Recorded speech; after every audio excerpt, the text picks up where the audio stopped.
and where those profits come from. That information is actually quite available, so it shouldn't be too hard for someone to discern. Well, it won't take the Commerce Commission long at all then, Jenny. It never takes them long to do anything, Jim. But, you know, we do have regulation in this country around pricing of necessities, and it could happen over fuel. Gouch is such a good word. You said gouch and I just thought it's got ouch in it. It's better than gouge. Did I say gouge? Did I? Joe says you're not seriously having a conversation about fuel prices and not even mentioning climate change and the need for us to change how we are consuming fuel. That's true. But yes, it's true. But if these prices are the new normal, it'll take a lot of convincing for people to believe it's a blessing in disguise to reduce our carbon emissions. Well, there is some that argue that the traditional fuel station model is a sunset industry and that things are changing, and how that industry works is a changing thing. Okay. I promised I'd talk about the perfect destination. Now, all those texts that came in when I mentioned it about an hour ago have all disappeared onto another text page. I might try and find some as I'm talking to you. There is Coromandel beachfront land for sale. A 40-hectare Matapawa Bay property with sea views towards Whitianga and Hotwater Beach. Its own sheltered bays visited by passing yachts. This is from the One Roof website. 35 minutes north of Whitianga, 3 hours from Auckland. CV $4.85 million. Consent to subdivide, blah, blah. The Pahutakawa is especially beautiful when they flower right on the water at Christmas time, just like a postcard if anyone still sends them. What would be your perfect place to live in New Zealand if money and practical affairs were not a consideration? Where do you think is closest to paradise, please? Oh, well, sorry, you go. Where you go, Michael? No, you go. Oh, I think Northland's pretty extraordinary. I think that up the coast on the so heading up to the very north, up into Russell and the Bay of Islands, but on the eastern side is pretty extraordinary. You know, places that nobody goes to, beaches that are completely untouched, and weather which is pretty extraordinary. Okay, Jenny. I'm the other end of the country. I would move to Wanaka tomorrow if I could. But, and it is a bit of a but. You're going to get a big airport there, sir. Are we? Are we really? But I would prefer that there were less people there. You know, when I compare it to 10 years ago, and you know, whilst I'm a great believer in tourism being a wonderful money spinner for New Zealand, I just wish there were a few less people there, especially over Christmas. So I'd go and live in Wanaka, but then maybe go to Northland in the height of summer. Very good idea, and I'm sure there'd be a very good reason to go to Wanaka too. I've decided what we should do, Jenny. Oh yes, we should start a literary agency. Oh, okay. Don't you sounds think? Glamorous. But do you realise that we could actually include you, Jim, because then would be Morton, Moynihan and Mora. Oh, now you're talking about a power combination. Look at that. Yes.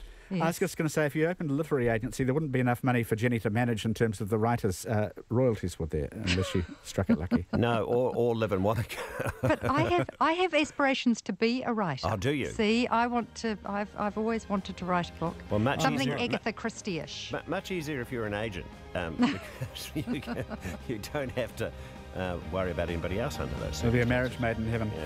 And speaking of heaven, closest to paradise, a lot of people agreeing with you, Jenny, about the South Island, Glenorchy, Marlborough Sounds, all those places. Haven't got time to list them all. Jenny Morton, Michael Moynihan, thank you both so much today. Nice for your company. Bye. And thanks for your company, everybody. We are back with the panel tomorrow.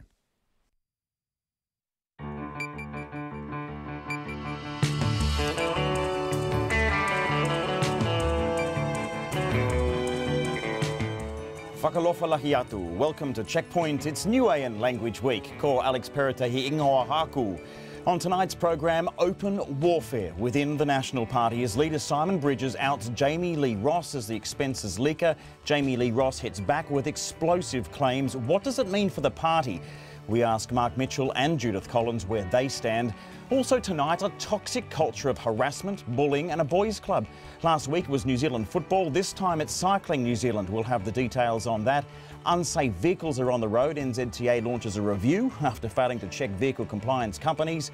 An Auckland trucking company says it will repeat a petrol protest next month if the government and Auckland Council don't act to lower petrol taxes. A full tonight on Checkpoint after the news. RNZ News at 5. Kia ora, good afternoon. Ko Katrina Batten, tēnei. The National Party MP, Jamie Lee Ross, is accusing his leader, Simon Bridges, of pinning the leak inquiry on him because he couldn't find the real culprit. Mr Bridges has released the final report into who leaked his expenses, saying it points to Jamie Lee Ross. The National leader brought in auditors from PwC to examine the communications of his MPs and some party staff members after details of his expenses were leaked to a media outlet. Here's our Deputy Political Editor, Chris Bramwell. Simon Bridges says he visited Jamie Lee Ross this morning to give him an opportunity to respond, but was not satisfied with his explanation. Just minutes before Mr Bridges released his report, Mr Ross took to Twitter saying Mr Bridges pinned the leak inquiry on him because he could not find the actual leaker. He wrote that their relationship broke down recently after he started questioning Mr Bridges' leadership decisions and his poll ratings, saying he was becoming more and more unlikable in the public's eyes. Nationals caucus will tomorrow be asked to consider Mr Ross's membership. Atu te whare pari mata, ko Chris Bramwell aho. The Sports Minister says he's disturbed and deeply disappointed by the findings of reports into Cycling New Zealand's high-performance programme. Grant Robertson says he'll work with the sports group to ensure the lessons are acted on. The review by QC Michael Heron has found a culture of bullying, poor behaviour, a lack of accountability and an inappropriate intimate relationship. Most of the complaints centred on the track coach Anthony Peden, who quit suddenly in May. Mr Heron found an old boys club existed whereby coaches weren't held accountable. Cycling New Zealand has accepted Mr Heron's findings and apologised. Its chair, Tony Mitchell, says the organisation values people and performance equally and it's fallen short in this area. 3 trucks have been ordered off the road in Auckland for safety reasons and the engineer who certified them has been suspended. It's the 3rd time a heavy vehicle certifier has been suspended over safety problems by the Transport Agency in recent months. At the same time, the government has berated the agency for years of failure to enforce road safety regulations. Lawyers are now looking more closely at 850 vehicle inspectors and licence holders, such as bus and truck companies. The agency's chief executive, Fergus Gammy, says the suspension of the certifier in Auckland won't be the last. This follows the investigation of complaints made earlier this year. To date, 3 vehicles have been ordered off the road in relation to this suspension. We anticipate that investigation will take 2 to 4 weeks. There will be more suspensions occurring. Fergus Gammy says the agency will provide information about those other suspensions in due course. The former Prime Minister, Dame Jenny Shipley, has told the High Court that Mainzeal had financial assurances from its parent company up until it collapsed in 2013. The liquidators are suing former directors, including Dame Jenny, for $75 million, accusing them of trading recklessly while knowing the major construction company didn't have enough money. But Dame Jenny says Mainzeal had financial assurances from its parent company, Regina. Under cross-examination, Dame Jenny said there was no formal bailout contract, but there were verbal assurances, a robust charter, and Regina had supported Mainzeal during tough financial times. She said Regina could have sold Mainzeal when its Vector project lost $20 million, but it didn't. The trial continues.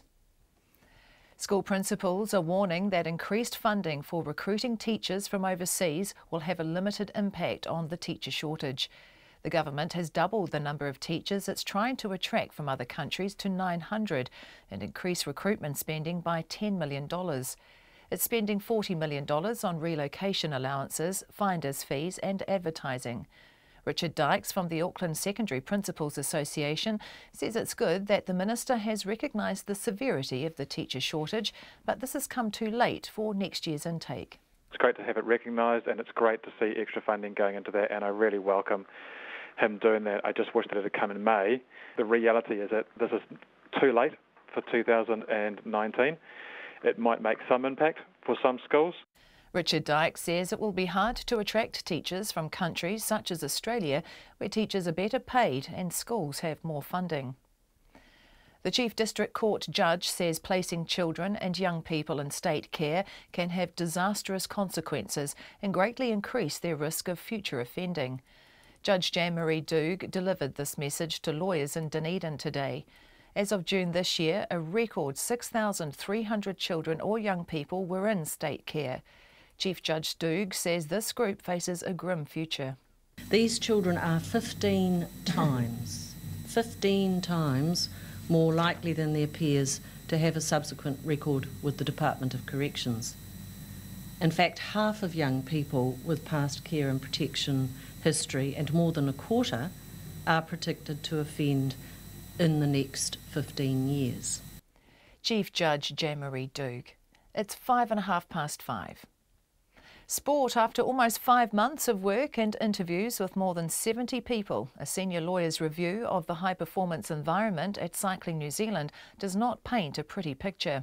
The QC, Michael Heron, says the accusations of a bullying culture, poor behaviour, lack of accountability and an inappropriate relationship between the former coach, Anthony Peden, and a female athlete were all well-founded. I consider there have been instances of bullying in the program. I am satisfied that an inappropriate personal relationship existed between the coach and a female athlete. The culture in the program was, in my view, dysfunctional. Michael Heron says there's been an improvement since Anthony Peden resigned. The All Blacks have named 51 players for their end-of-year tour. A 32-strong group will head to Yokohama for the third Bledisloe Cup test on October the 27th before an additional 19 players join them against Japan a week later. All Blacks Liam Squire, Dane Coles and Brodie Retallick return from injury, but the key naming is new All Black Dalton Papali'i, who comes in following neck injury to Sam Cane and the unavailability of Shannon Frizzell and Jordan Taufua. The selector Grant Fox says the decision was based on Papali'i's impressive form. Well, he had a big Super Rugby season, a little bit injury plagued, but played well in a team that, didn't travel so well. His form at the moment is very, very good. He's a big man, a star in the under-20s not so long ago, mainly at 6, but he's played a lot of 7 this year for the Blues and for Auckland. He's a strong defender, he's a good worker, he's a player of the future. Grant Fox, the All Blacks selector. That's the news. The mystery remains over a missing Washington Post journalist. The UK, France and Germany have just pulled out this joint statement calling for a credible investigation of this alleged murder. This has got so much mystery to this case. Uncovering Defence Force secrets. She went to her boss and said, "I'm laying a formal complaint about this. I'm not happy with what happened." And he just shrugged it off. The guessing game is over for Bird of the Year. For the first time in the history of Bird of the Year, the kereru, the mighty wood pigeon, has swooped to glory. All of a flutter. Morning Report, weekdays from 6 o'clock. Then on 9 to noon, meeting the needs of Boko Haram survivors in Nigeria. And after 10, unbreakable Kimmy Schmidt actress and comedian Ellie Kemper on her career playing quirky but happy characters and her new memoir, My Squirrel Days. Join me, Lynn Freeman, and for Catherine Ryan on 9 to noon after Morning Report on RNZ National. Met Service weather now through to midnight tomorrow. Northland to Waitomo and Taumaranui. Fine today, but a chance of an afternoon shower in Northland. Cloudy periods tomorrow with isolated evening showers about Waitomo. Coromandel Peninsula, Bay of Plenty and Taupo, fine. Taranaki to Wellington, including Taihape, partly cloudy. Isolated showers tomorrow north of Horowhenua. For Gisborne, Hawke's Bay, Wairarapa and Nelson, fine, apart from a few coastal showers overnight and tomorrow morning for Wairarapa and Hawke's Bay. Bulla and Westland, long fine spells, isolated showers late tomorrow. Marlborough and Canterbury, fine and cloudy periods, isolated showers inland this afternoon, clearing tomorrow. Otago, except for Clutha, fine but cloudy periods for Dunedin today. Fiordland, Southland and Clutha, cloudy periods, a few showers about the south coast, then rain for Fiordland late tomorrow, westerly gales developing about Fovo Strait tomorrow, and for the Chatham Islands, occasional showers. It's 5:09 and you're listening to Checkpoint. Thanks very much, Katrina. Lots to come on the program tonight, but we begin at Parliament. With seemingly open warfare within the National Party as leader Simon Bridges outed his Botany MP Jamie Lee Ross as the person who leaked his expenses to the media. Ross, on the other hand, was lobbing his own political hand grenades. Mr Bridges announced the findings of the leak inquiry earlier today, but not before Mr Ross took to social media to claim the National Party leader was trying to pin the leak on him. Mr Ross also made explosive accusations about Mr Bridges being involved in what he called unlawful activity, claims strongly denied by Mr Bridges. Here's our political reporter, Gia Garrick. Just minutes before Simon Bridges started his media conference, his MP let loose on Twitter with a barrage of tweets about his leader. Jamie Lee Ross claimed Mr Bridges forced him out on medical leave to stop him from speaking out, and that Mr Bridges was trying to pin the leak on him. Jamie Lee Ross also accused Simon Bridges of asking him to do things with election donations that broke the law, and said he confronted Mr Bridges with a recording he took of him discussing unlawful activity. Mr Bridges denied it all. Look, I think he would say those things, given the situation that he is in. I'm not surprised, frankly, by the false comments that he's making. Now, I've released the report. You will be able to see it. The public will be able to see it, and it speaks for itself. When Mr Bridges was asked specifically about whether he has been involved in any unlawful activity regarding election donations... Absolutely not. He is wrong. I've made my comments. He is wrong. He is lashing out. Today, I put out the report. It is there and it speaks for himself, and that's why he's saying these false things. As I say, I'm not surprised that he is lashing out. He's wrong. The report does not definitively identify the leaker, but it does say the evidence points towards the leaker being Jamie Lee Ross. Simon Bridges is backing the report's conclusion, as well as the opinion of an independent assessor, John Billington QC. I can do no better than say I accept them, and I think now these are in the public domain so that the public and you can make an assessment of them. But Jamie Lee Ross says the report pins its evidence on his contact with a local police area commander and a journalist who he considers a friend, both of which he maintains are unrelated. The Prime Minister, Jacinda Ardern, won't be drawn on what she makes of the matter, nor does she have any advice for Mr Bridges in dealing with a rogue MP. Any judgments around the leadership of the National Party, I think ultimately sits with them and their caucus. You've seen some internal ructions yourself over your time in Parliament. Thank you for bringing that up. Do you have any advice for Simon or for other National MPs on getting through these kind of times? No, in fact that is the very reason that I will not be giving advice. It was just a fortnight ago that the Botany MP stepped aside on medical leave, citing personal and family reasons. Today, Mr Ross wrote on Twitter that he fell out with Mr Bridges some months ago because he'd been questioning leadership decisions that he was making. He said he also questioned the national leader's personal poll ratings, which show he is becoming more and more unlikable in the public's eyes. But Mr Bridges maintains his leadership is sound. I feel very strong in my position. I feel I have the confidence of my caucus. This is about a single member of Parliament. National Party MPs will vote on whether Jamie Lee Ross remains a part of their caucus and in what capacity tomorrow morning. From Parliament for Checkpoint, Gia Garrick.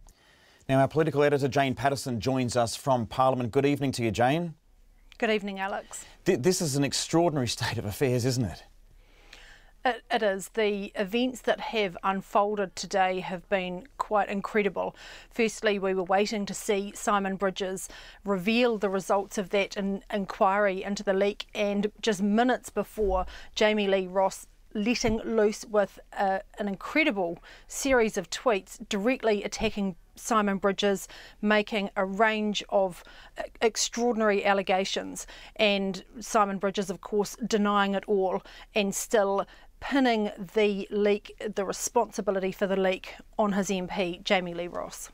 Now, Jane, it's going to be a big day tomorrow as well. I mean, they've got a caucus meeting. What are some of the more likely options or possibilities that can come out of it? Well, the first one is suspension from the caucus, and that can be for a set amount of time. The next one up is expulsion from the caucus, and that is basically when an MP has been seen by his peers or her peers to have, serious misconduct. That is only for the most serious of situations. Now, Simon Bridges said today that caucus would meet. They will be given the PwC report and the opinion from John Billington QC to look at, and after that they will be asked what action as a caucus they could take or they want to take against Jamie Lee Ross. Now, Mr Bridges said that suspension was what he was talking about and that expulsion wasn't really on the table, but he may just be leaving the way for his MPs to maybe push towards that conclusion and to be able to say that he hadn't been the one wanting to kick Jamie Lee Ross out of the caucus altogether. I imagine that there will not be a lot of sympathy for Mr Ross in that caucus room tomorrow. We've spoken to some senior MPs, and they're already taking a pretty hard line against Mr Ross. Now, interestingly, if he is expelled from the caucus, the waka jumping legislation that National strongly opposed is now in place, and if he is expelled, that means he's out of Parliament altogether. That's right. I was going to bring that up, Jane, because the freshest of laws, the waka jumping law, is going to come into effect, and we could have a by-election on our hands. That's right. So if an MP is expelled from their caucus, it's still up to them as to whether they stay in Parliament or not. That was under the old regime. So we have had situations where MPs have been expelled, and New Zealand First, Brendan Horan was one of them. A very messy breakup from his party, New Zealand First, but he stuck it out as an independent in Parliament and then left Parliament at the next general election. But under this situation, an MP, whether they're a list MP or an electorate MP, is left with no choice. Their seat becomes vacant. Mr Ross is the MP for Botany, so if that happens, there will be a by-election in that electorate. That is all taking a couple of steps forward. We don't know that that is going to be the case yet, but they are definite options on the table at the moment as MPs come to Parliament tomorrow, really to decide his fate. OK, moving from Jamie Lee Ross to the leader, Simon Bridges. What does this do, Jane, to his leadership? He could have put this to rest long ago and saved face. We can describe today as Jamie Lee Ross throwing a grenade at Simon Bridges, but really it's the leader himself who's pulled the pin. So the question of judgment really does come back to that decision to call the inquiry in the first place. Now, at the time that the leak was made to Newshub, his initial reaction was to shrug it off, that he wasn't really that worried about it. But later on that day, he came out and really wanted an inquiry, and a full inquiry was ordered by the Speaker. Of course, that would later be cancelled. But the momentum to start an inquiry, and remember, this is an investigation that required all MPs to effectively sign privacy waivers. So opening up all their communications, and we've read in the report today, the report that it was texts, phone calls, the metadata of who called whom and when, but also internet browsing history, all sorts of different things. So he ordered that, and the run out of events, really, the rollout of events over the past month since that happened in August has really brought a lot of attention on Simon Bridges' leadership, his judgment in making that inquiry. Now, I imagine that the caucus will rally around him tomorrow in the face of such an extraordinary attack by Jamie Lee Ross. But once the dust settles, I think there will be more questions about his handling of this, and also just the complete distraction this has become for National. Instead of holding the government to account, really since August, a lot of the talk when it comes to the National Party has been around the leak and the inquiry ordered by Mr Bridges himself. Thank you very much for your information and analysis tonight. That's our political editor, Jane Patterson, from our parliamentary office. Now, we invited Simon Bridges and Paula Bennett on the program tonight. Both declined. We tried to contact Jamie Lee Ross himself. He could not be reached. We did get through to his wife, and she told us she couldn't reach him either at some stage today. After 6 tonight, we'll hear from Judith Collins and Mark Mitchell. Keep in mind, they are two MPs who originally ran alongside against Simon Bridges for the leadership of the National Party. We will get their reaction, as I said, after 6 p.m. But first, here's our reporter Katie Scotcher at the Botany Town Centre in Jamie Lee Ross's electorate, where there was widespread agreement the leak hasn't been handled well, but there were differing opinions on whether Mr Ross was the leaker and what should happen next. At the moment, they're contradicting each other, so somebody's lying, maybe, and I'm just shattered at that level.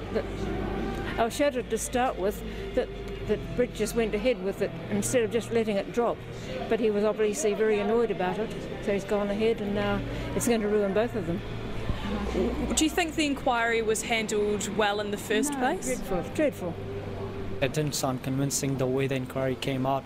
The proof-wise as well, I don't know if there is enough, but whatever I've seen that has been made public and all that, didn't see that convincing as well in regards to what has been come out, yeah. So Jamie Lee Ross, just before the announcement was made, went on Twitter and said that he had nothing to do, it wasn't him. What do you make of that? That's another thing that I was confused that if it was coming out, that's one thing about him as well, that he could have said all this before as well, but he just did that minutes before the announcement was made, which makes things even more confusing. That it was, if he knew all this was gonna, he could have come out that earlier as well. If he knew all these things happened and he was aware of them, it would have been better if he came out at a way better position rather than just before when it was all announced that he came out with all that. I believe in Jamie Lee because I've known Jamie Lee for a long time, since the days he used to work for the council at the Lloyd Ellesmere pool, so I can assure that what he was saying is correct. People in Jamie Lee Ross' electorate of botany talking to our reporter Katie Scotcher. And as we said, Judith Collins and Mark Mitchell will join us later in the program. Do stay with us. It's just gone 5:20. High Performance Sport New Zealand says it must change its ways to better look after athletes after another damning report into the leadership and coaching of our sports people. Following a recent report into harassment and bullying in New Zealand football, which led to the resignation of President Derek Shaw just last week, a new report blames HPSNZ as well as Cycling New Zealand for overseeing a culture of bullying, harassment, a drinking culture and an inappropriate relationship between former head sprint coach Anthony Peden and a competitive cyclist. Now, we've been unable to speak with the CEO of Cycling New Zealand, Andrew Matheson, who is on leave. Instead, we spoke with the Chief Executive of HPSNZ, Michael Scott, and I asked him first if he agreed with the findings in the report. For me, what we need to do is learn from this experience and make sure that this doesn't occur again. Well, what I asked you there, Michael, though, was what's the most shocking thing in the report, maybe out of the list that I read out, that shocks and saddens you? Oh, look, behaviour like that is not acceptable in a high-performance program. So I don't want to isolate one particular behaviour, but all of those behaviours that you have mentioned have no place in a high-performance program. The report says that a certain part of the responsibility lies with High Performance Sport New Zealand, particularly overseeing the role and the work of Cycling New Zealand. Who at your organisation takes responsibility for this? Well, ultimately, the responsibility for this rests with the Chief Executive. So, you know, we could and should have done more with the information that we had and when we had. But moving forward, what we want to do is improve the working relationship that we have with our national sporting bodies and make sure that we have more robust discussion and dialogue with them so that we can address these issues early on in the piece rather than to develop into a major issue that needs to be dealt with by a review. A lot of the focus of the review goes to Coach Anthony Peden and effectively what he was able to get away with because of his standing, because of his success. It says very, very clearly that High Performance Sport New Zealand, which you'd lead, knew very, very well before May 2018 when these events came out what was going on, but you didn't take any action. Why? There was, I guess, not the appropriate elevation systems within High Performance Sport New Zealand to make sure that these issues were dealt with professionally and in a quick and responsive way. When I commenced in the organisation in January this year and I became aware of the matter, I acted quickly, and within a matter of weeks, Mr. Peden had left the program.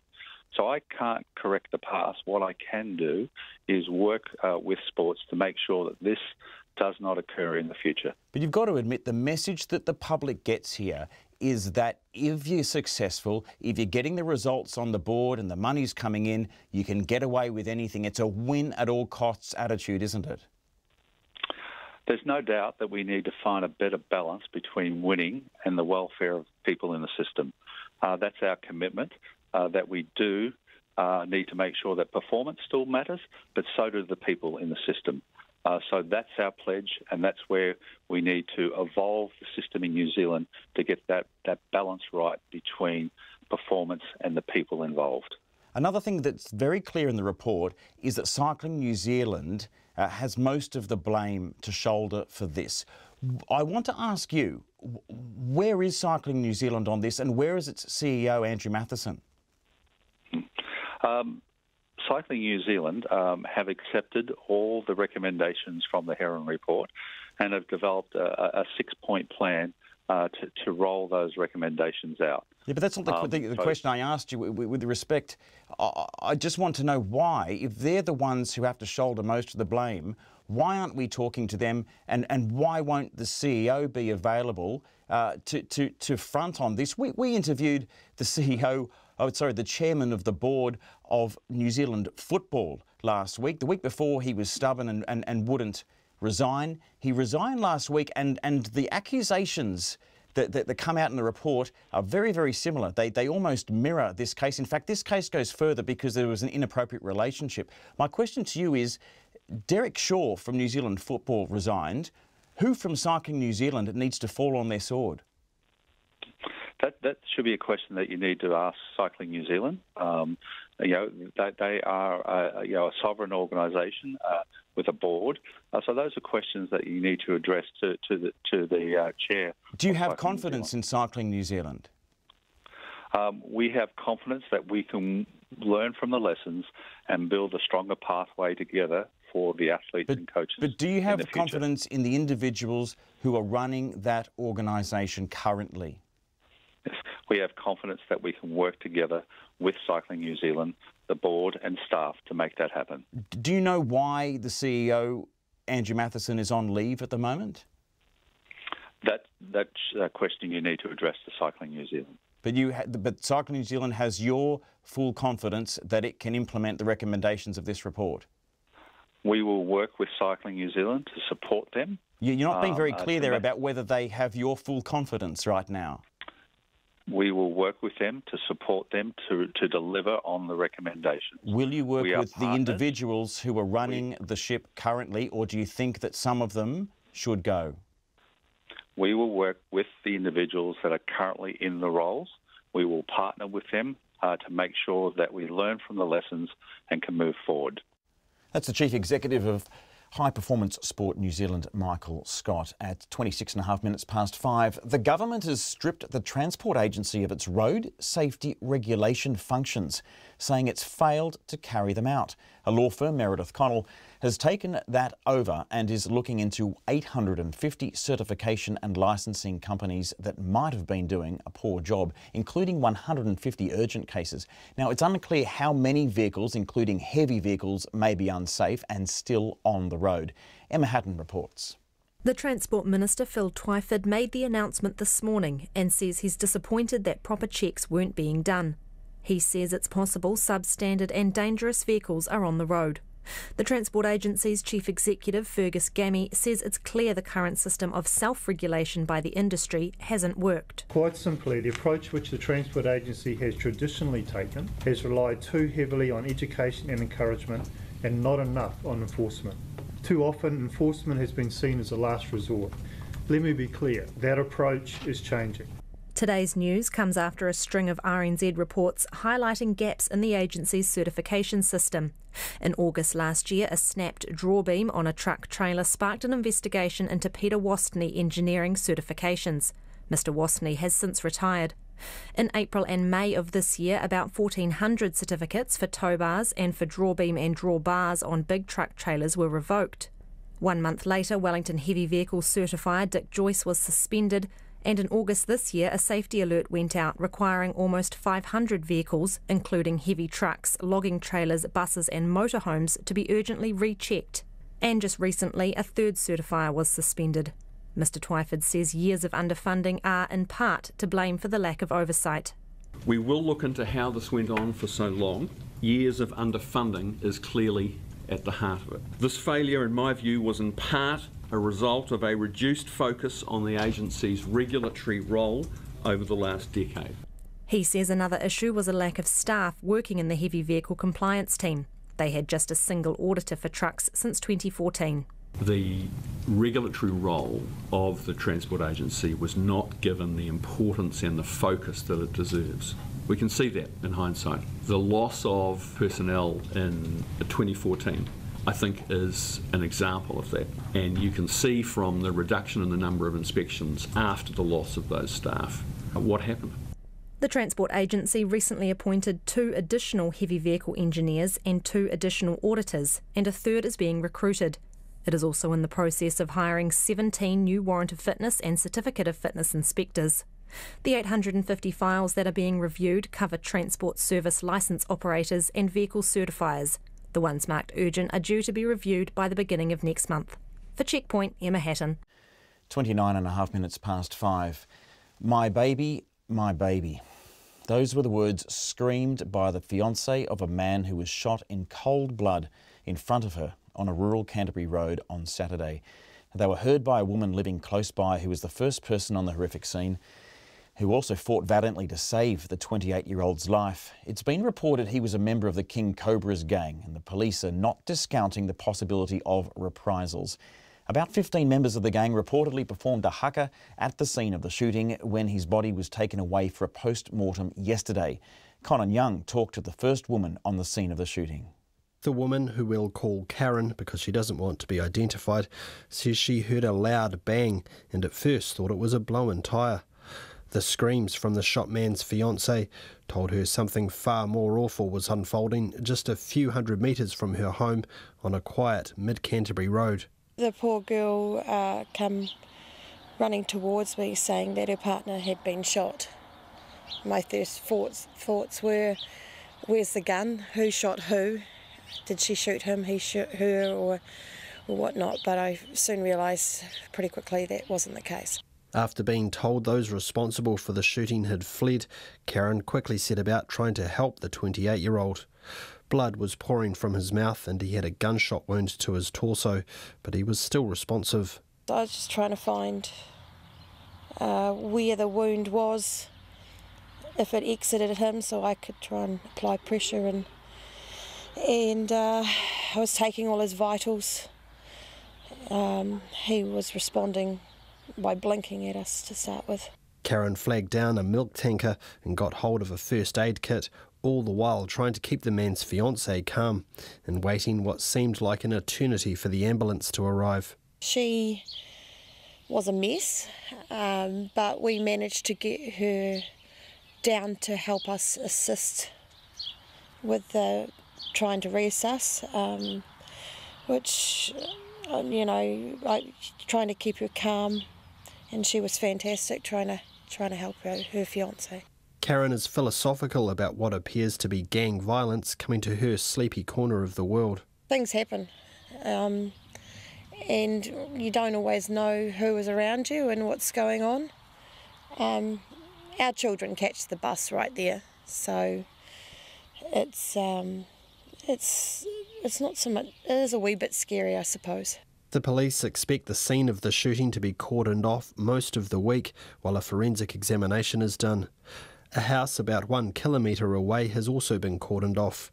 It's been reported about 15 members of the King Cobra gang performed a haka when the man's body was removed from the scene and taken to hospital for a post-mortem. The King Cobras are the oldest gang in the country and started life in Auckland's Polynesian community in Ponsonby in the 1950s.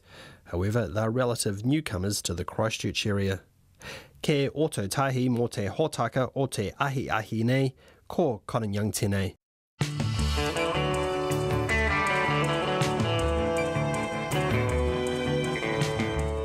Just coming up to 33 past 5. Thanks for joining us on Checkpoint tonight.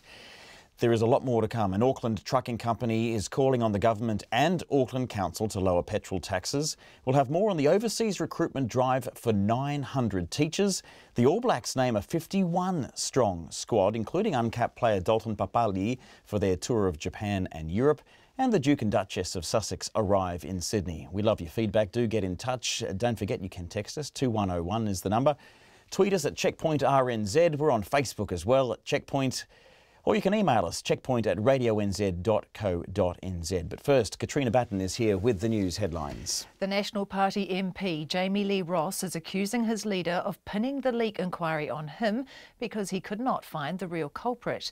Simon Bridges has released the final report into who leaked his expenses, saying it points to Mr Ross.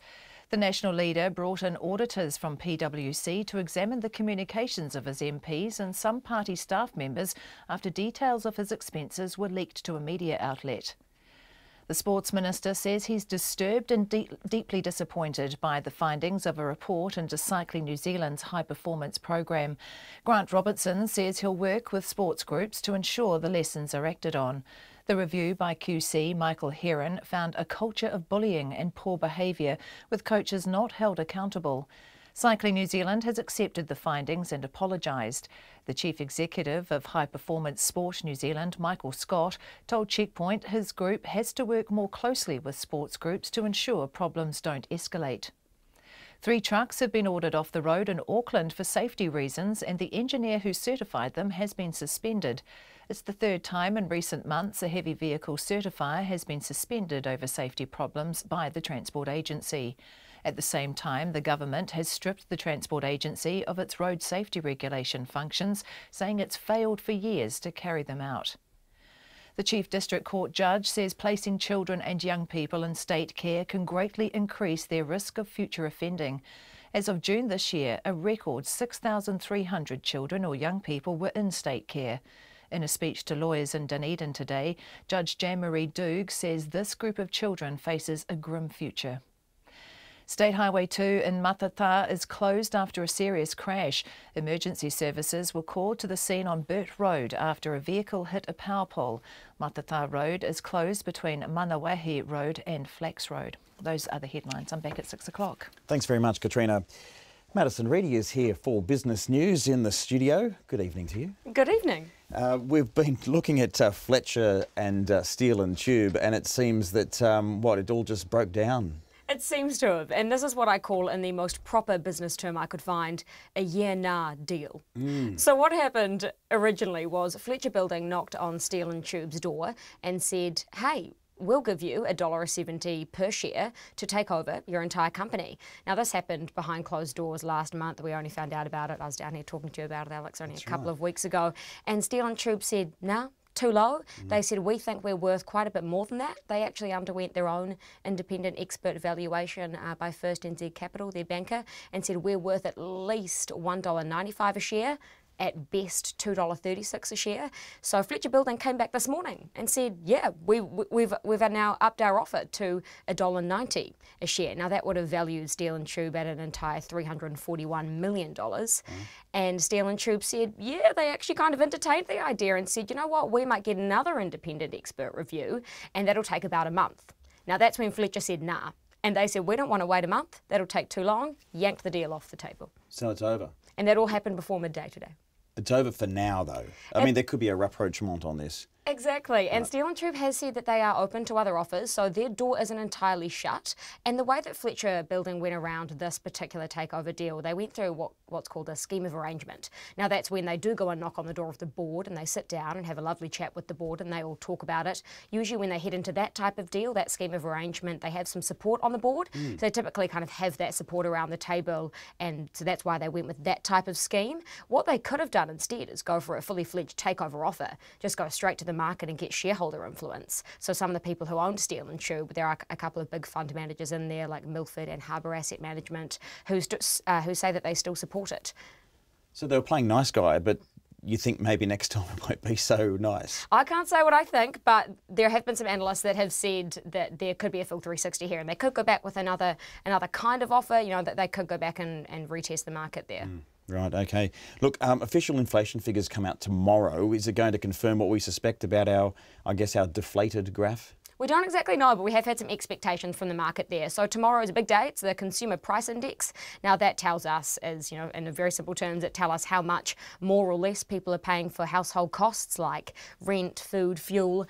As we know, people complaining at the moment saying that all of those have gone up all around the country, and that's down to a couple of things. You know, obviously Auckland, the regional fuel tax, but even behind that, things like the weaker dollar means that the things that we're importing, particularly fuel, oil, which is costing more internationally at the moment, all of those things are just costing a bit more. So there's kind of no question that it has inflated. We're obviously expecting that. I think market analysts are expecting about 0.7% kind of across the board. The Reserve Bank's expecting a little bit less, but some people say that theirs doesn't include fuel. But whatever the figures do come out at tomorrow, expecting that they'll rise, that will paint a bit of a clearer picture for the Reserve Bank to fix up its official cash rate.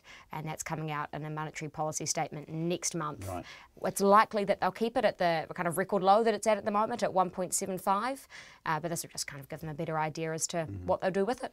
And how's our New Zealand dollar going? The New Zealand dollars are buying at 65 US cents, 91.5 Australian and 49.6 British pence. Our stock market, the NZX, is still recovering from last week, certainly doing better than last week, though a little bit more green on the board. So that was up over 1% today at some stage, but it's since dropped. So we've now closed down 5 points tonight, hardly moved, just down slightly to 8,838. Talking about those companies before, Steel and Tube's share price was actually all over the place today. So at one stage when the offer was on the table, when it was a year, it was at $1.73 per share, so it was up pretty high. It actually ended up closing down a couple of cents to $1.48. After the offer was removed. Yeah, when it was yanked off the table. Fletcher Buildings did the same. They closed down a few cents too. Shareholders watching closely.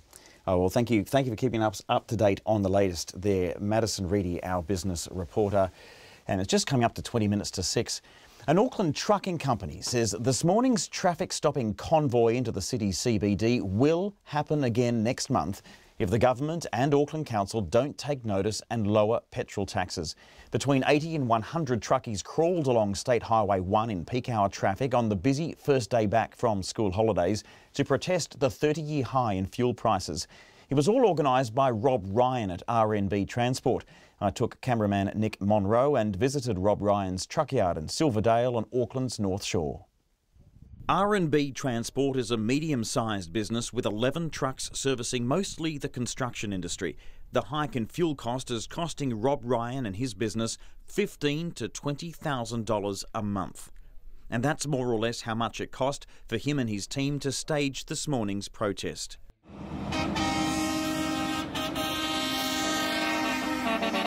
We jumped on the motorway heading into Auckland. Stopped at the CBD for about 25 minutes, so boys could have a horn rally as well, you know, in the middle of the CBD, so that was a bit of humour. You probably would have had a few horns on the way down. So yeah, we had a few. We had probably a couple of people with their fingers hanging out the window giving us the bird, but hey, it is what it is, you know, everybody's entitled to their opinion and what we're doing. Why are you doing this, Rob? Fuel taxes, road users, just all the increases that's coming. People or government or council, they have no idea about the effects that it's having on normal people. We don't sit in a beehive. We don't sit in offices. It's affecting every person. Everything gets taken on a truck or thereabouts. The coffee mug that you drink out of comes on a truck to the store where you're buying it, to the bread and the milk that gets delivered. Now, all those are going to increase. I watched news the other night at 6 p.m. Far north, struggling, $7 for a pumpkin. I know it sounds stupid, but that's what's going to happen. Food is a necessity. It's an essential thing in life. You need it. And with the fuel taxes and all these road users going up, people are struggling, and they're going to struggle, and it's going to get worse. Rob, the fuel companies say, of course, that the big thing here is the price of oil. Crude oil has gone up 40% in the last year. Is that not the big issue here, as well as the weakening of our dollar? No, it's the increase in taxes. It's the increase in taxes that they're putting on. You can't just bang on 11.5 cents and expect everybody to suck it up, or the other 3.5 cents that the government puts on. So the council bangs on 11 cents or 11.5 cents, then the government goes and bangs on 3.5 cents, including GST, I might say. So then it goes to the fuel companies. Then it's you got to pay GST at the pump, so it's a tax on a tax. To do this stunt this morning, you would have taken a bit of a hit yourself. You've got 11 trucks here. How much did it cost you to not work today? 3.5 hours, 4 hours times that by $1,000 a truck. So 20 grand. Yeah, people might say to me, oh, you're mad, you're stupid, but if you don't stand up... What do your clients say? They were behind me. They were quite happy for our trucks to go in after that had finished and go and do the work, because they're behind us as well. These are earth-moving companies that pay fuel. They have utes for their guys to get to work and back, and it's about everybody. It's not just about the trucks, it's about everybody. You got a lot of people behind you. You said 80 to 100 trucks, so there's a lot of other companies involved here. How did you spread the word? Most of it was social media. It was pretty hard to try and get people on board because they think you're full of it and nothing will happen. And pretty much Facebook, LinkedIn, mate, those guys are legends, I tell you. It just spreads like wildfire through there. We had 2% worth of haters, which, hey, everybody's entitled to it. It's a free country, it's free speech. You're not worried about a bit of backlash against your company? No, I don't think so. If they do, well then, what are they complaining at me about? For going down and sticking up for my own rights and other people's rights. There was 100 other trucks there, or 80 other trucks. You know, there's a lot of people against it. Rob tells me that running a family business is tough from the outset. He's up working at 5:30 a.m. and he's still fielding calls at 11:30 at night. And now the fuel price means the strain on the industry is a double-edged sword. The more he tries to pass the cost of fuel on, the more he risks losing clients. He had 10 clients but recently lost 2 of them to the competition, meaning he took a brave leap of faith to hold today's strike, and he's grateful to his loyal clients for their support. So your clients are very much behind what you did today? Yeah, pretty much. Yeah, they were quite happy for us to go and hoon down the motorway and do what we got to do because they're involved in it. But you did get some pretty negative feedback from some people, didn't you? Yeah, we got a few birds and stuff out the window, but hey, you take that as a grain of salt. And people in the CBD? They were really good. I was real impressed with them. Cameras out the windows, waving, taking photos. Yeah, you get the odd one person that complained to me, but like I said, ring the council, it's their roads. And what was his problem? Oh, he couldn't pick up a hotel guest or something. So, but like I said to him, hey, come join us next time. And there will be a next time? There will be a next time, yep. Another month. If they're not going to listen to us now, then we'll keep coming back month after month after month until somebody starts to realise what's going on. And you think this government, fairly stubborn as it is with its tax in place, might change its mind? Well, if the government don't, let's hope the council do. Because it's their roads as well. They're the ones with the biggest increase, 11.5 cents.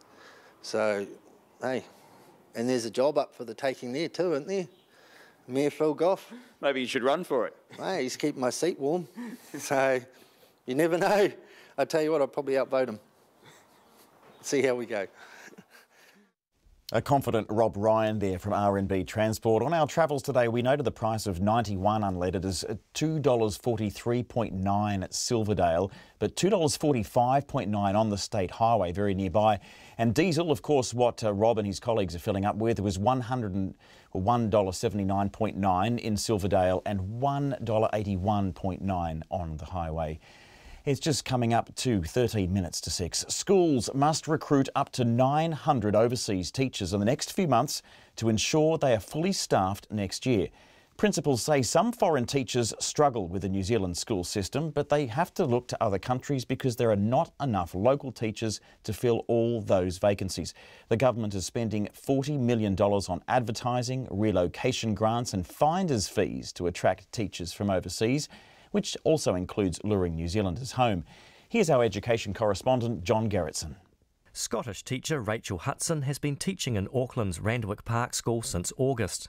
I've been to New Zealand before and knew I wanted to come to New Zealand to work, and Auckland seemed to be the best place to find a job quite easily. It's been really easy to adjust. The curriculum is quite similar in New Zealand and in Scotland, and everybody's been so welcoming. Any questions I've got, they're answered straight away, and they've really helped me. The government wants to attract 900 teachers like Rachel to work in New Zealand schools next year, more than double its original target, and she believes many will be keen to work here. New Zealand and Auckland, it's so attractive. It was always attractive to me, but even to my colleagues back in Scotland, they were saying how jealous they were. The lifestyle is just so different from Scotland. There's so much more emphasis on the children being healthy and outdoors, and the work-life balance is actually a lot better. Randwick Park Principal Karen McMurray says Rachel's been fantastic and she's trying to hire another Scottish teacher through a recruitment agency. She says it's the only way she can staff her school next year. There is no one available, no suitable applicants, or no applicants, whether they're suitable or not, they're not available in New Zealand. And also too, I think because the shortage is quite widespread, it means that people have a choice, and probably somewhere like Randwick Park is seen as quite a challenging area for people to come and work at, even though we think it's a fantastic area. Karen McMurray says the government's $10 million boost to spending on overseas recruitment for next year will help, but it's just a temporary solution to the teacher shortage. It's fine. Yes, anything will help. But as I said, it's kind of like putting a band-aid over a bigger problem, isn't it? Karen McMurray says the shortage has already forced her to close one of the school's 3 bilingual Māori classes because she cannot find a Māori-speaking teacher, and that's a problem foreign teachers won't solve. In the capital, the principal of South Wellington Intermediate, Tracy Liddall, says she needs to hire at least 3 teachers next year, and she's considering foreign teachers because there are so few local applicants. We will consider overseas teachers, absolutely. We have to. Why is that? Are you getting too few applications? Very few applications, and of the applications we get, most are from overseas anyway. Tracy Liddall says foreign teachers can be excellent, but she has mixed feelings about recruiting from abroad. Most overseas teachers have got no understanding of the New Zealand curriculum, and the New Zealand curriculum is quite different and far less prescriptive than operates in most countries. So it's quite a big culture shock for teachers who come into the New Zealand system, and it also puts extra pressure on the New Zealand teachers who are already here to try to get them up to speed. And those teachers will need to be up to speed soon. 650 extra primary teachers and 200 extra secondary teachers will need to be in the classrooms next year to cope with rising student numbers. Mō te hōtaka o te ahi, ko John Gerritsen tēnei. It's 10 minutes to 6. Well, it seems Wellington does not have a monopoly on Lenlai artwork vandals. The celebrated kinetic sculptor's work Waving Wands in New Plymouth has had to be redesigned and security cameras installed after it was attacked 4 times since being installed only 18 months ago. Here's our Taranaki Whanganui reporter, Robin Martin. Made up of 5 12-metre wands and 1 14-metre wand, Waving Wands is currently 2 wands short after the latest vandal struck just 3 weeks ago. It was first attacked a month before its official unveiling in March 2017. New Plymouth is home to the $11 million Lenlai Centre, and the 45-metre wind wand he designed is a city landmark. Waving Wands cost $150,000 to install, and it was paid for by the city's Art and Public Places Trust. Its chairman, Terry Parks, says it's disappointing the work has proven irresistible to vandals. People start to climb them and they just snap off. Unfortunately, we thought that the thing was high enough that they wouldn't climb them and all sorts of things. So short of putting an electric fence around there or a big moat with alligators, I mean, people are going to get to them. Last week, Lenlai's water whirler on Wellington's waterfront snapped when Hunter MacDonald climbed on the $300,000 sculpture, which was just about to be recommissioned after a refit. Mr Parks says Art and Public Places is always at risk. Especially something that moves, whirls, rings bells, reflects, anything where there's community interaction, it's up for vandalism. And unfortunately, there's not much you can do about it, because I believe you can put a sign on it saying don't climb it, don't do it, don't stand too close, don't touch. All those things actually encourage you to do all the things that it tells you not to do. Mr Parks says before the New Plymouth Trust commissions a work, it must be satisfied it is vandal-proof and has longevity. Lenlai Foundation trustee and friend of the artist, John Matthews, has been left organising the Waving Wands repair job. The owner of the engineering company Tenex says the expensive wands have been redesigned to stop them shattering. So if somebody is stupid enough to climb, there will be a breakaway in the wand, and so the wand will be protected. There'll be plenty of signage, as there is now, not to climb these wands, but you'd be very foolish to do that in the future. What's likely to happen to someone who does that? Well, you'll have a fall. Mr Matthews says the attacks on Lenlai's work are symptomatic of wider issues in New Zealand society. Vandalism of artworks is a classic in New Zealand, and I think it's unfortunately part of our culture, and we need to improve on our culture in that case. There needs to be respect for the works, and they should be enjoyed, and vandalism's just thoughtless idiots, frankly. On the New Plymouth Coastal Walkway today, there was universal dismay at the attacks on the Waving Wands. I don't understand why people want to come along and just destroy something for the hell of it. It's a real shame. I just don't know why they do it. What do they get out of it? Oh, it makes me mad, yeah, because, you know, people have spent their time and money building it for other people to enjoy, and then people come along and ruin it. Not cool, man. Anything getting vandalised isn't cool. Makes the place beautiful. Meanwhile, Mr Parks says he's hopeful the police will be able to charge someone after viewing the security camera footage. The missing Waving Wands are due back in place later this year. Mo te hōtaka o te ati nei, ko Robin Martin ahau. It's 6 minutes to 6. Saudi Arabia's Western allies and international businesses have been piling on the pressure over the case of the prominent Saudi journalist Jamal Khashoggi. Mr Khashoggi was last seen almost 2 weeks ago entering the Saudi consulate in Istanbul. Turkish officials believe that he was murdered. Saudi Arabia denies any wrongdoing and has warned against any threats to punish it. Germany, Britain and France have moved to make a joint appeal for an investigation. The BBC's Paul Adams has this report. Saudi Arabia's allies are increasingly impatient, hence today's joint statement demanding answers. Germany, the United Kingdom and France, it says, are treating this incident with the utmost seriousness. There needs to be a credible investigation to identify those bearing responsibility for the disappearance of Jamal Khashoggi and ensure that they are held to account. What happens from now on is absolutely up to Saudi Arabia. They must have seen the huge international concern from the United States, now from Britain, France and Germany. And what they need to do is to cooperate fully with the investigation that the Turks are asking us to do and to get to the bottom of this. A Saudi delegation arrived in Turkey on Friday. If Saudi Arabia has nothing to hide, Mr Hunt says they should and will cooperate.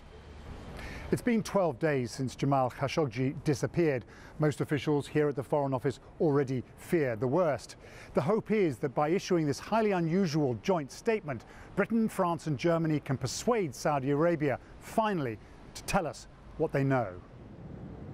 But will that happen? In its own statement today, Saudi Arabia dismissed what it called a campaign of false allegations, and it issued a warning of its own. The kingdom affirms that if it receives any action, it will respond with greater action, and that the kingdom's economy has an influential and vital role in the global economy. That sounded like a thinly veiled threat to wield oil as a weapon. The Saudi embassy in Washington struck a more conciliatory note, thanking governments for not jumping to conclusions. But from an alleged murder in Istanbul to a war seemingly without end in Yemen, Saudi Arabia's role on the world stage is now under the harshest spotlight. Coming up to 3 minutes to 6, the All Blacks coach, sorry that was Paul Adams there of course from the BBC reporting on Saudi Arabia and Turkey.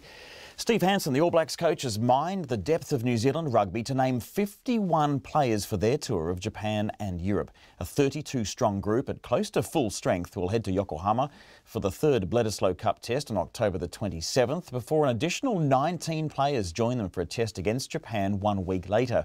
That will allow a core group of about 20 All Blacks to travel to Europe early and begin preparations for tests against England, Ireland as well as Italy. Blues flanker Dalton Papali'i is the only uncapped player in the main squad called in to boost the open side stocks after Sam Cane had that neck surgery after the injury, which ruled him out for the rest of the year. Hansen has also received clearance from Japanese club Panasonic and an exemption from New Zealand Rugby to select veteran Japan-based Crusaders open side flanker Matt Todd. Christchurch reporter Dan Dalgetty spoke to the All Black skipper Kieran Reid about the squad and also asked him firstly how much he knew about Dalton Papali'i. Not too much, to be honest. You know, it's an awesome name to be popping up in a squad, man. How excited will he be? Which is cool. Obviously seen him a bit through the Blues this year, and you know looks pretty physical beast. Kind of loves to tackle hard and run with the ball. So exciting for him. There's plenty of guys around in this country, you know, who can play in that position and you know creating depth there, which is awesome. You know, we've had guys in this year which have done a fantastic job, but I guess Dalton gets that opportunity again. So, you know, not again, but for the first time, which is pretty exciting for him. How happy are you to see Matt Todd back? Oh, it's cool. It's awesome. Yeah, like he's crucial to us as a squad for a long time. You know, down here in the Crusaders and the All Blacks. So, you know, circumstances arose, and I think having someone like him in your squad it definitely helps us out. Why is it so important he comes back? Look, he's 100% committed to New Zealand for next year. You know, so having him around the squad this year is quite important for us, I think. And the nature of the way he plays, you know, he's in that same Sam Cane mould of, you know, being able to put his body on the line and do what a number 7 you want your number 7 to do. So, you know, he's awesome to have in the squad.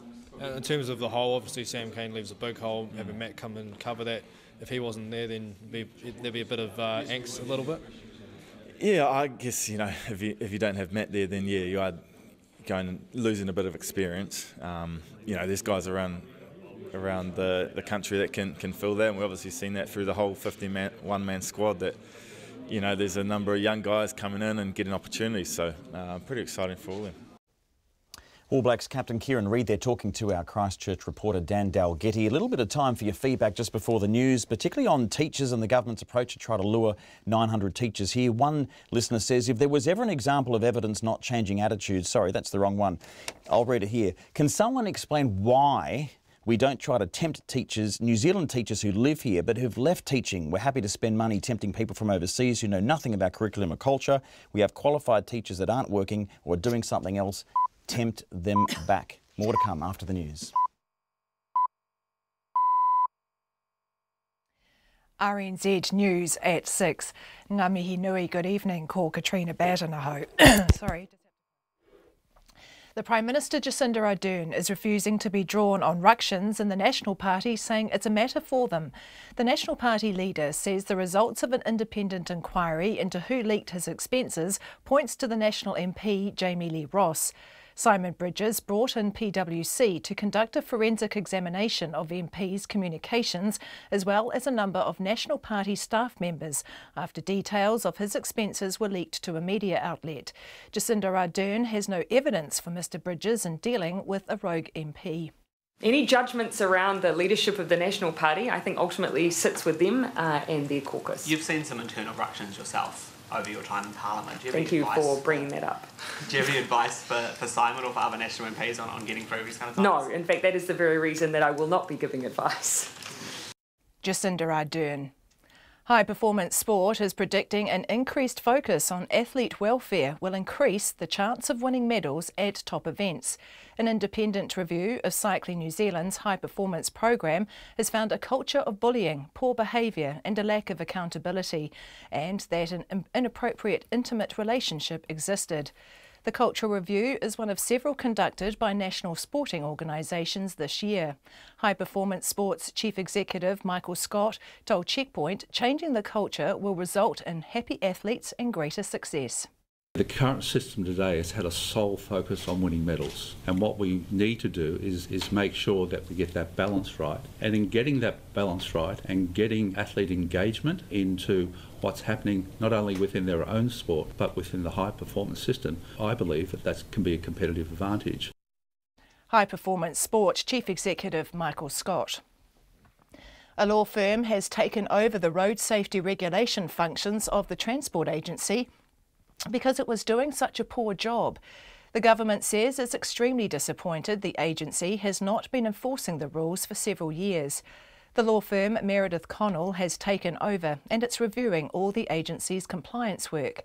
In addition, the lawyers are looking at 850 files about companies that either hold transport licences or which inspect vehicles. The Transport Agency says 150 of these are a priority as they pose urgent safety questions. A massive illegal haul of power, mostly undersized, has been uncovered in Taranaki following an operation by the police and the Ministry for Primary Industries. At a checkpoint last week, fishery officers and police discovered 4 people with a total of 736 power, 703 of which were undersized. They face serious charges and a vehicle and a set net have been seized. The Taranaki region has a lower minimum size for paua because the shellfish are naturally small and never reach the minimum legal size that applies to the rest of the country. Fishery officers have returned all of the shellfish to the sea. The former Prime Minister Dame Jenny Shipley has told the High Court in Auckland Mainzeal's parent company gave financial assurances before it collapsed. Mainzeal was one of the country's largest construction companies when it went into liquidation in 2013. The liquidators are suing some former directors, including Dame Jenny, for $75 million, alleging they traded recklessly while knowing it didn't have enough money. But Dame Jenny said Mainzeal had financial assurances from its parent company, Regina, or RPL. Under cross-examination, Dame Jenny said there was no formal contract stating RPL would bail out the company.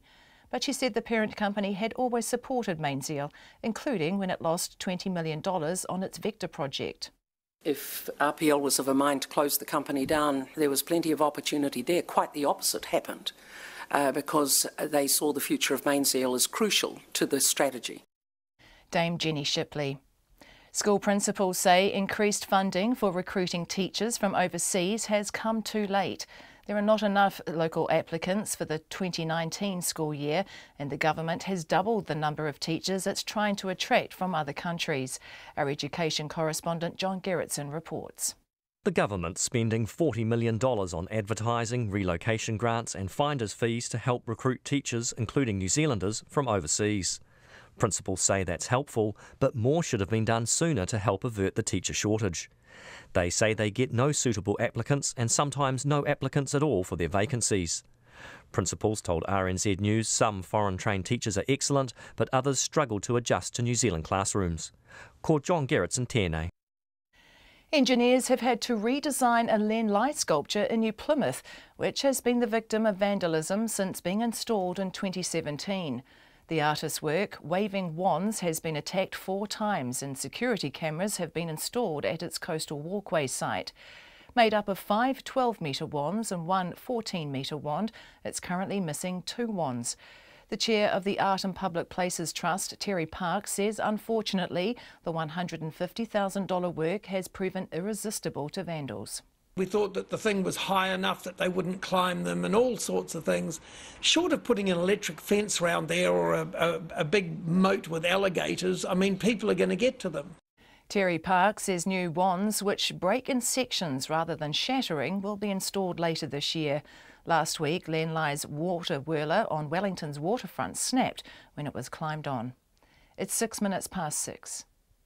Sport. The chairperson of Cycling New Zealand says no one on the board is planning on stepping down after a review critical of the body's high-performance program.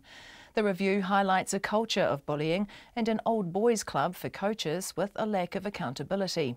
But the chairperson, Tony Mitchell, says the board supports the chief executive, Andrew Matheson, and they all intend to implement the report's recommendations. The report starts covering 2016 and events in 2016. There was a different composition of the board in place at that stage. The report also identifies areas that have moved forward considerably. When the information was highlighted to the board acted swiftly. Tony Mitchell, the chairperson of Cycling New Zealand. The door has opened for a couple of surprise All Black namings for the end-of-year tour, with Sam Cane out with a neck injury and the unavailability of Shannon Frizzell and Jordan Taufua. The 32-man squad includes a new All Black, Dalton Papali'i, and Japanese-based loose forward Matt Todd. The coach Steve Hansen sought clearance from New Zealand Rugby and Todd's Japanese team and says he's relieved at the outcome. He's the obvious guy to replace Sam. He's very much in the mix for next year's World Cup. We went to the board and requested that we use him with understanding that he's coming back to play for the Crusaders and he's contracted beyond 2019. They thankfully agreed, and Panasonic have been kind enough to also agree. Steve Hansen. That's the news. On RNZ National Nights this week, tonight we're talking to Major Craig Wilson, author of Bravo Kiwi, the story of the New Zealand Army's deadliest tour of duty since Vietnam. And because it's National Anaesthesia Day tomorrow, we'll be talking to Dr. Nigel Robertson from Auckland City Hospital about the science and skill of anaesthesiology. Wednesday, ahead of the Folk Festival, the Wooden Box Band joined Brian in the studio for a sofa session. Thursday, our regular soil expert is talking effluent. And on Friday, we start the weekend with a sonic tonic dedicated to shoes. Join us this week on Nights on RNZ National. Met Service weather through to midnight tomorrow. Northland to Waitomo and Taumaranui, fine today, but a chance of an afternoon shower in Northland. Cloudy periods tomorrow with isolated evening showers about Waitomo. Coromandel Peninsula, Bay of Plenty and Taupo, fine. Taranaki to Wellington, including Taihepe, partly cloudy, isolated showers tomorrow north of Horowhenua. For Gisborne, Hawke's Bay, Wairarapa and Nelson, fine, apart from a few coastal showers overnight and tomorrow morning for Wairarapa and Hawke's Bay. For Buller and Westland, long fine spells, isolated showers late tomorrow. Marlborough and Canterbury, fine and cloudy periods, isolated showers inland this afternoon, clearing tomorrow. For Otago, except for Clutha, fine, but cloudy periods for Dunedin today. Fiordland, Southland and Clutha, cloudy periods, a few showers about the south coast, then rain for Fiordland late tomorrow. Westerly gales developing about Fovo Strait tomorrow. And the Chatham Islands, occasional showers. It's 9 minutes past 6 and you're listening to Checkpoint. Thanks very much, Katrina. We're returning now to Parliament, where the future of Botany MP Jamie Lee Ross is up in the air tonight after a report into the leaking of his expenses identified Mr Ross as the most likely candidate. The PwC report, which Mr Bridges obtained sometime this morning and released publicly at 1 o'clock today, indicated Mr Ross leaked Mr Bridges' expenses to the media 3 days before they were due to be released in August. John Billington QC has independently assessed the investigation report. It is his opinion that on the balance of probabilities, the evidence establishes that Jamie Lee Ross was the person who leaked the expenses and the sender of the text message. I accept both the investigation report and the opinion of Mr Billington.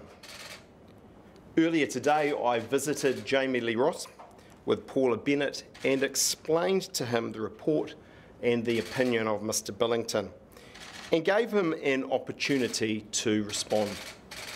I was not satisfied with his explanation. I also discussed with Jamie Lee other matters concerning his conduct that have come to my attention and suggest, together with the leak, a pattern. I informed Jamie Lee that tomorrow the investigation report and Mr Billington's opinion will be presented at a meeting of the National Party's caucus along with the other matters. The caucus will be asked to consider all relevant matters, including his membership of caucus. Finally, you'll recall Jamie Lee recently took leave from Parliament given personal health issues. This action is completely separate. I did not know what the investigation report would contain when those matters were addressed in recent weeks. Today I've taken steps to ensure that Jamie Lee has the necessary support around him at this time. The step that I've taken today is not made lightly. I'm balancing the health issues with a considerable public interest in the outcome of the investigation. That was National Party leader and opposition leader Simon Bridges with an expressionless and almost unblinking Paula Bennett by his side. That happened today at 1 p.m. and minutes before, 5 or 6 minutes before, Jamie Lee Ross took to Twitter with his own explosive accusations about Mr Bridges being involved in unlawful activity, claims strongly denied by Mr Bridges. Mr Ross's tweets said he had fallen out with his leader, and that was because Mr Bridges was not able to find out who the actual leaker was, and therefore he was attempting to blame him. Mr Bridges declined to be interviewed separately this evening ahead of a caucus meeting tomorrow. Mr Ross also could not be reached for comment. At some stage today, we did get through to Jamie Lee Ross's wife, who told us she could not reach him either at that time. But Mark Mitchell, who was one of the contenders for the National Party leadership, was available. Our producer Bridget Burke spoke with him shortly after the release of the report. Until I've actually got together with my colleagues in caucus tomorrow and discussed it, I won't be making any public statements. Have you still got leadership aspirations, Mark? No, I'm completely 100% behind and committed. We've had our leadership competition and we're 100% committed to the leader that we have, and everyone's 110% behind him. And how do you describe your relationship with Jamie Lee Ross? Is it a good one? Look, he's been a caucus member of mine for 5 or 6 years, and I'm proud to be part of a pretty tight caucus, so I'm not going to be drawn on any comments. I haven't seen the report. I haven't been able to get into caucus and actually discuss this with my caucus colleagues, so I'm just not going to make any further comment on it. Sure, I do appreciate that, although the question must be asked, is Simon Bridges' leadership at risk now? No, not at all. And it's not something that we'll be discussing at caucus, and we'll be discussing the report and the action that has to be taken and any decisions that the caucus might have to take. I'm not going to comment on anything that Jamie Lee might be saying publicly, and I haven't seen those tweets. I've literally just got in the vehicle with Ian McKelvey, and we're heading south to Patterson North. In caucus tomorrow, is it likely there will be a leadership challenge or a no confidence vote? No, not at all. There'll be a discussion in caucus around the report that's come back. Have you spoken to Judith Collins lately? No. And in terms of Jamie Lee Ross, a colleague of yours from caucus, as you say, have you reached out to him in any capacity since he's gone on sick leave? I've spoken to Jamie Lee, and I think that, generally speaking, when he went on sick leave, it's the right thing to do as support a colleague. But I'm not going to be drawn on. I haven't spoken to Jamie Lee since the report has come out, and I'm not going to be speaking to anyone publicly until we have our caucus meeting tomorrow. And has he been able to get the support he needs on the sick leave that he's taken? Yeah, I think so, absolutely. Let's just talk briefly waka jumping. What side of the legislation are you on? Oh, I'm against the bill. It's a shocker. It's the International Parliamentary Association said it's going to drop us down the scale in terms of having a strong, healthy democracy. It's a very poor bill. And of course, being against it means that Jamie Lee Ross is free now to operate as an independent MP, is he not?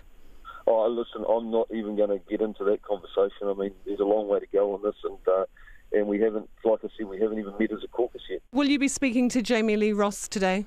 No, I won't be speaking to anyone until other than Ian, of course, who was driving around in Rangatiki, but I won't be speaking to anyone until we get into caucus tomorrow morning. Some might say that Simon Bridges' leadership is inevitably over now. Will you throw your support in behind Judith Collins? No, I'm 100% behind Simon Bridges. That's National MP Mark Mitchell. Bridger Burke speaking to him today. Judith Collins, you'll remember, also ran for the National Party leadership. Bridger Burke has been working the phones today with as much enthusiasm as a budding leader herself. She thought Mr Ross had behaved, she told Bridger Burke, she thought Mr Ross had behaved badly and Mr Bridges had to act quickly. The leader, Simon Bridges, has had to act decisively on this matter, and I would not put up with the sort of behaviour that we have seen either. I want to make it very plain that I don't think any caucus would want to have someone who has quite clearly behaved in a manner that is very inappropriate. And even though there is the denial of leaking, there is now an admission of recording the leader and then wanting to use that later. I don't see how anyone would accept that behaviour. And now to say that he has information that he's going to release against the leader, well, my answer to that would be to anybody who wanted to use that sort of information is put up or shut up.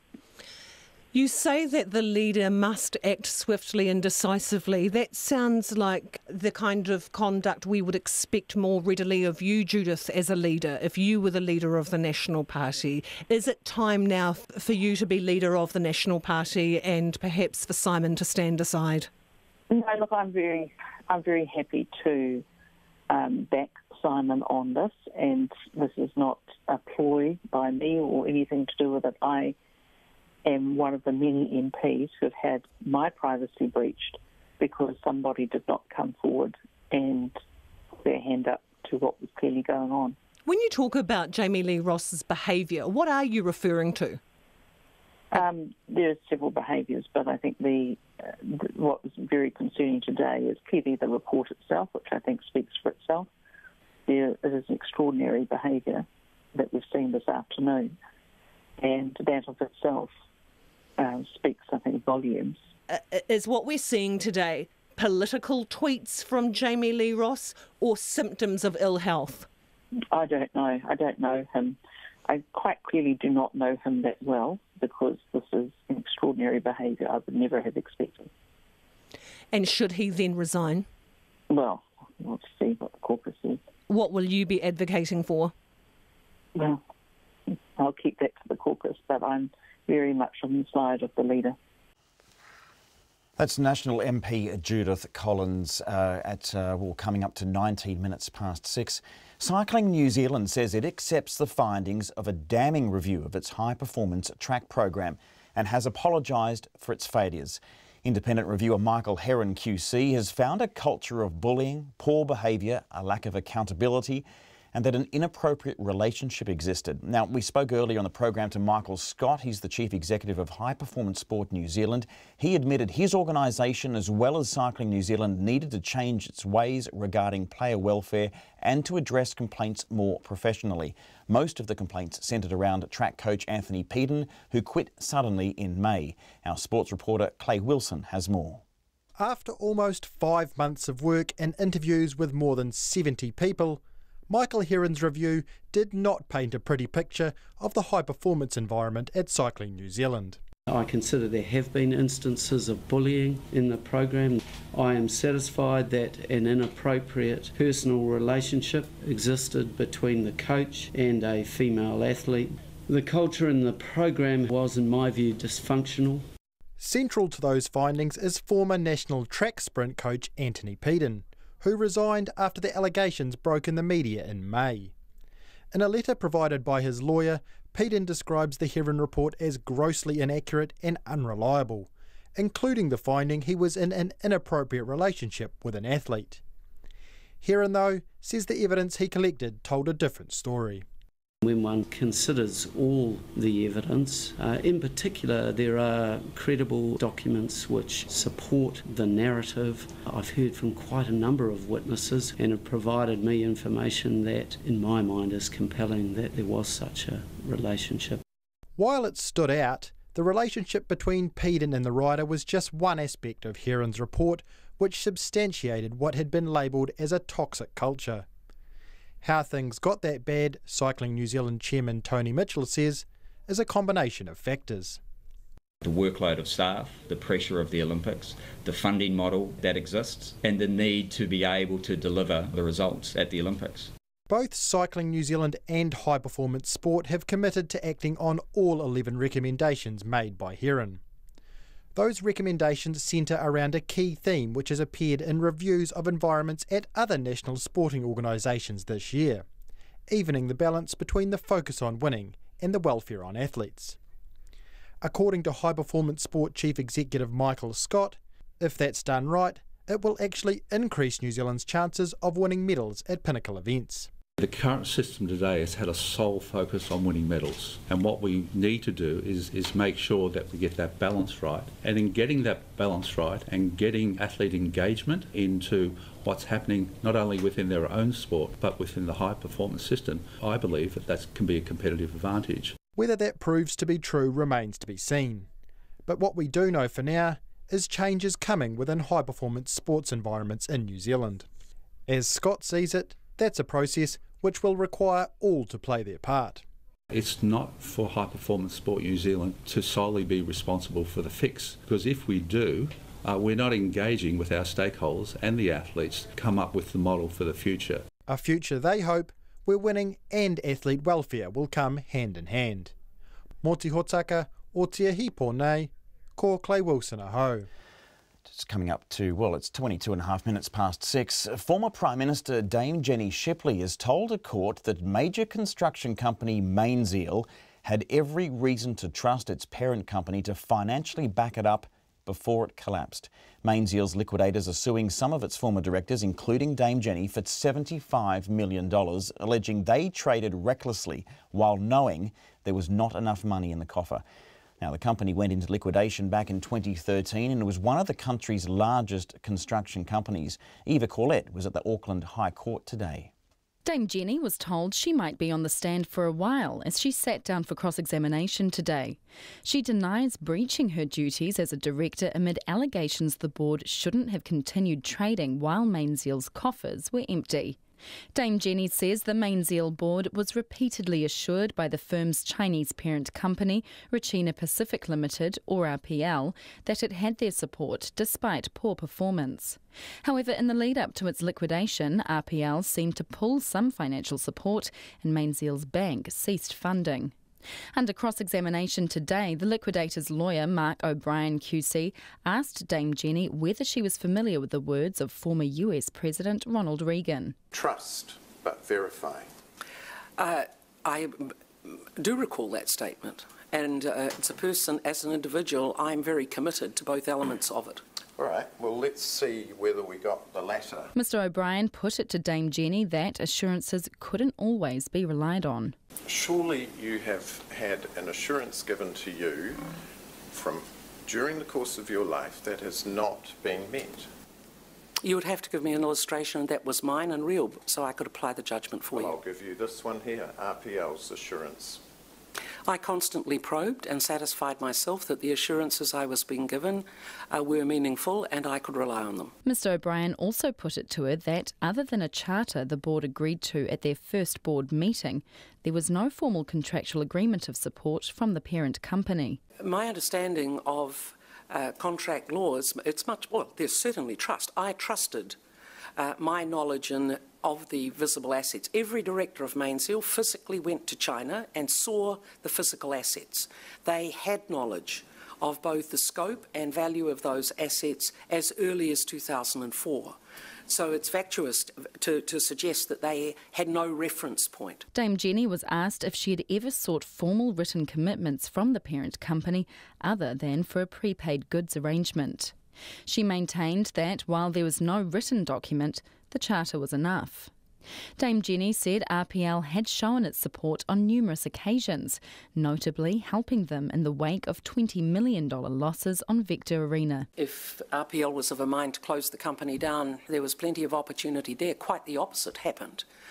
Because they saw the future of Mainzeal as crucial to the strategy. Mr O'Brien then pushed her on whether one of the group's companies, MLG, which owed money to Mainzeal, also known as MPC, would have been insolvent had it not had the support of parent company Regina.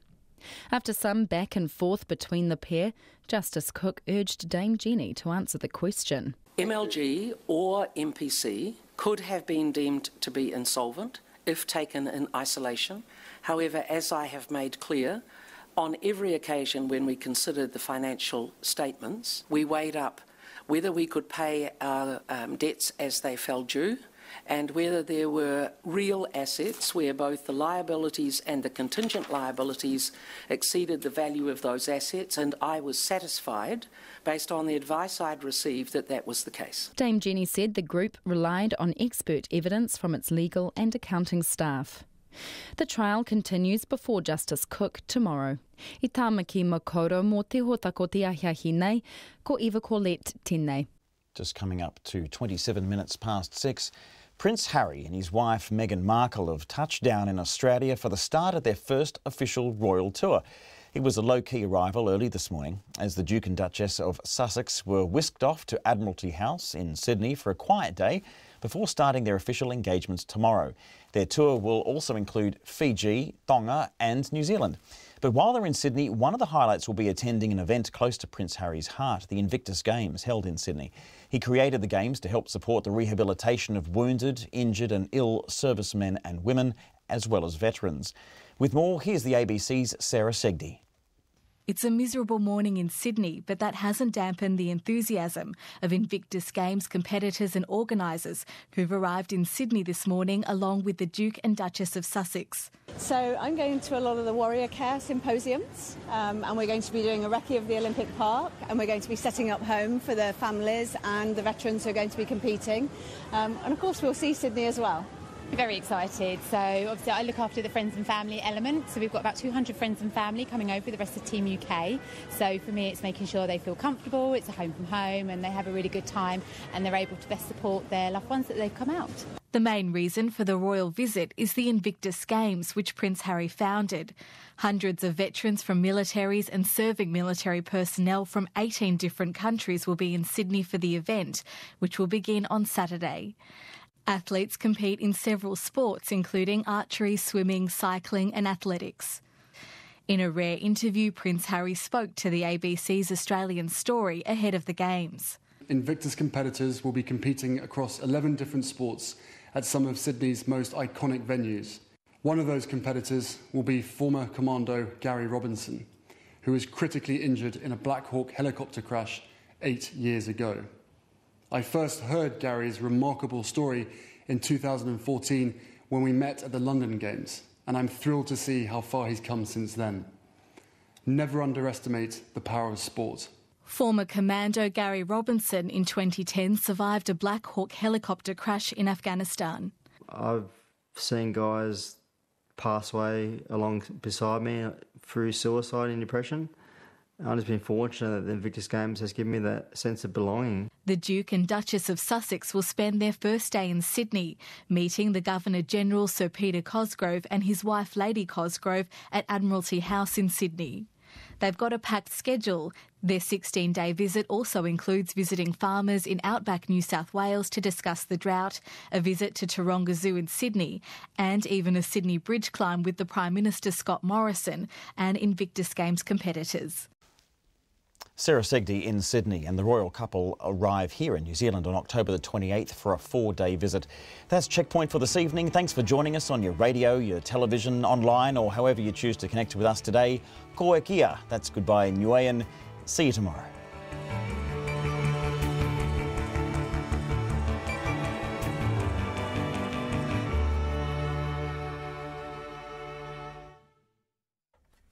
RNZ News headlines at 6:30. The Prime Minister, Jacinda Ardern, is refusing to be drawn on ructions in the National Party.